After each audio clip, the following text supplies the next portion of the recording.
controlaba a Escobar? No como un jefe, no como un enemigo, ni siquiera como un socio en el sentido tradicional.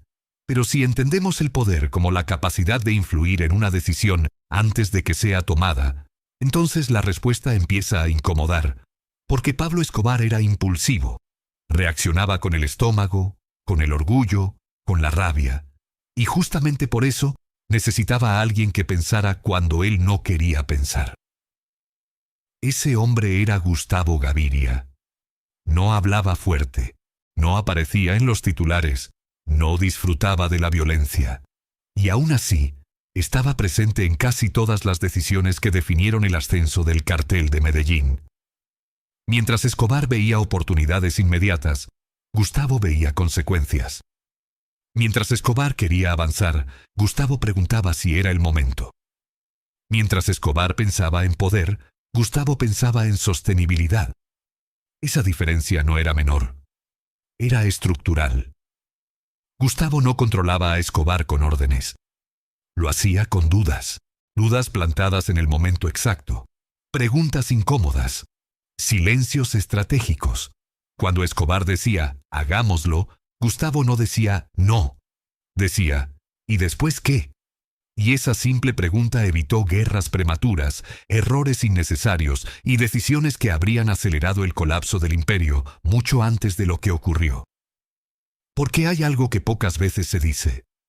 El Cartel de Medellín no sobrevivió solo por la violencia. Sobrevivió porque, durante un tiempo, alguien pensó antes de disparar. Gustavo Gaviria entendía algo que Escobar ignoraba voluntariamente. Que el exceso de violencia no genera control, genera enemigos. Y los enemigos, tarde o temprano, se organizan. Por eso Gustavo insistía en negociar cuando Escobar quería imponer. En desaparecer cuando Escobar quería exhibirse. En esperar cuando Escobar quería actuar. No era cobardía, era cálculo. Escobar confiaba en esa mente fría porque, en el fondo, sabía que él no la tenía. Y por eso escuchaba. No siempre, pero lo suficiente como para mantener el equilibrio. Durante años, ese equilibrio invisible sostuvo el imperio. Un equilibrio frágil, silencioso, incómodo. Gustavo no necesitaba estar presente en todas las reuniones. Bastaba con que Escobar supiera lo que él habría dicho. Ese era el verdadero control, no la imposición. La influencia internalizada. Y aquí está el detalle que cambia todo. Cuando una organización criminal depende de una sola persona para pensar con claridad, esa persona se convierte en su punto más crítico.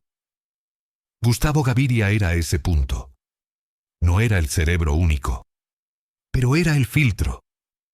El hombre que separaba impulso de estrategia, violencia de conveniencia, orgullo de supervivencia. Mientras Gustavo vivía, Escobar dudaba. Y esa duda lo hacía más peligroso. Pero también más inteligente. Porque un Escobar que duda es un Escobar que calcula. Y un Escobar que calcula es un Escobar que domina. Si este tipo de historias te hace cuestionar todo lo que creías saber, dale like al video y suscríbete al canal. Aquí no contamos la versión oficial, contamos lo que se movía en las sombras. Pero todo equilibrio tiene un límite, y cuando Gustavo Gaviria dejó de estar presente, algo esencial se rompió. No de inmediato, no de forma visible, pero desde ese momento, Escobar empezó a decidir solo. Y eso lo cambió todo. La muerte de Gustavo Gaviria no fue solo una pérdida personal para Pablo Escobar. Fue una ruptura estructural. No hubo discursos. No hubo cambios inmediatos visibles. El dinero siguió fluyendo. Los sicarios siguieron obedeciendo. Pero algo esencial ya no estaba. El freno. A partir de ese momento, Escobar empezó a decidir sin filtro, sin la pausa incómoda, sin la pregunta que nadie más se atrevía a hacer. Y cuando un hombre como Escobar deja de ser cuestionado, no se vuelve más fuerte, se vuelve predecible. Las decisiones empezaron a ser más rápidas, más emocionales, más ruidosas. Donde antes había cálculo, ahora había reacción. Donde antes había espera, ahora había urgencia. Escobar ya no pensaba en cómo sostener el poder. Pensaba en imponerlo. Y esa diferencia es fatal. Sin Gustavo, nadie traducía los riesgos. Nadie equilibraba orgullo con supervivencia. Nadie transformaba la rabia en estrategia.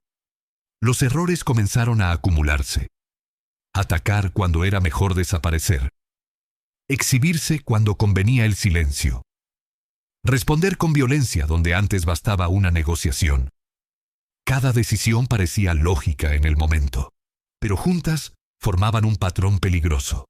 Un patrón que los enemigos empezaron a notar, porque el poder real no se mide por el miedo que generas, sino por la incertidumbre que produces en tus adversarios. Y Escobar dejó de ser incierto. Se volvió impulsivo, repetitivo, visible. La ausencia de Gustavo también alteró el círculo interno.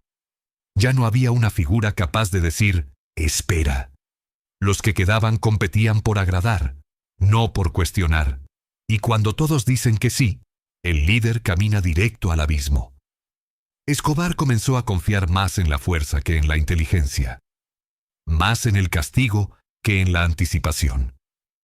Ese cambio no fue inmediato, pero fue constante, como una grieta que se expande lentamente hasta que el edificio colapsa. La guerra se intensificó. Los errores se multiplicaron. Los aliados se volvieron frágiles. Y algo más cambió. Escobar empezó a sentirse solo. No solo rodeado de enemigos, sino privado de la única voz que no le tenía miedo. Porque Gustavo no lo desafiaba desde la valentía. Lo hacía desde la lógica. No buscaba imponerse. Buscaba sobrevivir. Y sin esa voz, Escobar se convirtió en una versión más extrema de sí mismo, más peligrosa, pero también más vulnerable. El imperio seguía siendo grande, pero ya no era estable. Cada decisión aceleraba el desgaste. Cada golpe generaba 10 respuestas. Cada movimiento dejaba rastros. Gustavo Gaviria no evitó el final, pero lo retrasó. Y en el mundo de Escobar, retrasar el final era la mayor victoria posible. Si estás encontrando valor en esta historia, dale like y suscríbete. Este canal existe para entender el poder invisible detrás de los grandes nombres, porque cuando el freno desaparece, la velocidad no te hace invencible. Te hace inevitable. Y Escobar, sin darse cuenta, empezó a correr directo hacia su destino. ¿Controlaba a Escobar? Después de entender el papel de Gustavo Gaviria, la pregunta ya no suena exagerada. Suena incómoda, porque el control no siempre se ejerce con órdenes. A veces se ejerce con límites. Y Escobar, tras la muerte de Gustavo, se quedó sin ellos. Lo que vino después no fue un colapso inmediato. Fue una radicalización. Escobar empezó a creer que su intuición era suficiente, que su experiencia reemplazaba cualquier cálculo, que la violencia resolvería lo que antes requería paciencia. Y durante un tiempo, funcionó. Eso es lo más peligroso del poder sin freno. Te da la ilusión de que siempre tienes razón. Pero cada decisión impulsiva deja rastros. Cada acto exagerado suma enemigos. Cada demostración de fuerza reduce las opciones. Escobar ya no negociaba desde la ventaja.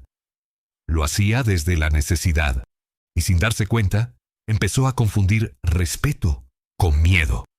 Autoridad con terror. Control con caos. Gustavo Gaviria entendía algo esencial. El poder no se sostiene gritando. Se sostiene haciendo que el otro dude. Escobar dejó de generar duda. Empezó a generar certezas. Certeza de que atacaría. Certeza de que respondería. Certeza de que no retrocedería. Y cuando el enemigo puede predecirte, ya no eres poderoso. Eres vulnerable. La estructura que Gustavo ayudó a construir seguía ahí, pero sin mantenimiento. Las decisiones ya no pasaban por el filtro del después. Solo importaba el ahora. Eso explica por qué Escobar cometió errores que antes habría evitado. Errores de exposición. Errores de timing. errores de lectura política y estratégica. No porque se volviera menos inteligente, sino porque se volvió más solo. Y la soledad, en posiciones de poder extremo, no genera reflexión, genera paranoia. Sin una voz racional, Escobar empezó a escuchar solo a su miedo. Y el miedo nunca es buen consejero. Gustavo Gaviria no era un salvador, no era un héroe, no era un genio aislado. Era algo más peligroso. Un hombre que sabía cuándo frenar a otro más poderoso que él.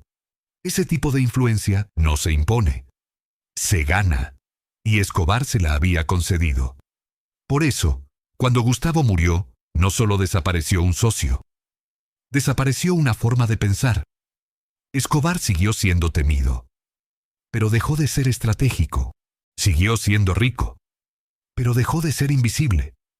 Siguió siendo poderoso, pero dejó de ser impredecible. Y ese fue el principio real del fin. No el día en que lo cercaron, no el día en que lo traicionaron, no el día en que murió. El principio fue el día en que empezó a decidir solo. Entonces, ¿controlaba Gustavo Gaviria a Pablo Escobar? No como un jefe, no como un titiritero, no como una autoridad formal. Lo controlaba de la única forma que realmente importa, limitando sus impulsos y obligándolo a pensar. Y cuando ese límite desapareció, Escobar se convirtió en la versión más extrema de sí mismo, más violenta, más visible, más inevitable.